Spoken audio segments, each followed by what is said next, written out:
இவர் வந்து கர்நாடகாவை சார்ந்தவர். அங்கேருந்து ஐபிஎஸ் படிச்சுட்டு குரூப் 2 படிச்சுட்டு ஐபிஎஸ்க்கு தேர்வாகி அங்கேருந்து இங்கே வந்தவர். இங்கே வந்து பல போஸ்டிங்கில் இருந்திருக்காரு அப்படின்றது தான். இதில் வந்து இவரை வந்து காப்பாற்றுறதுக்கு இந்த பிரசன்ட் டிஜிபி வந்து மிக கடுமையாக முயற்சி பண்ணியிருக்காரு. இவரை வந்து இந்த அஃபென்ஸ்லேருந்து காப்பாற்றுறது. இது வந்து இது வந்து ஏதோ ஒரு சின்ன ஒரு நீங்கள் சொல்கிற மாதிரி தேனியில் இருக்க பொண்ணை வந்து திருவள்ளூரில் இருக்க பையன் வந்து லவ் பண்ணிட்டான், அதை வந்து பிரிக்கிறதுக்கு போனாங்க அப்படின்னு. அது கிடையாது.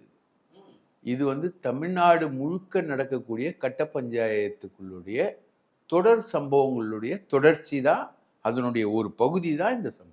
தேனியில் இருக்கிறவங்களுக்கு திருவள்ளூர் மாவட்டத்திலேருந்து கட்ட பஞ்சாயத்துக்கு ஆள் போகுது. ஆமாம், இந்த எண்டு அது கேரளா பார்டரு, இது ஆந்திரா பார்டரு. அது காரணம் ஜெயராம்.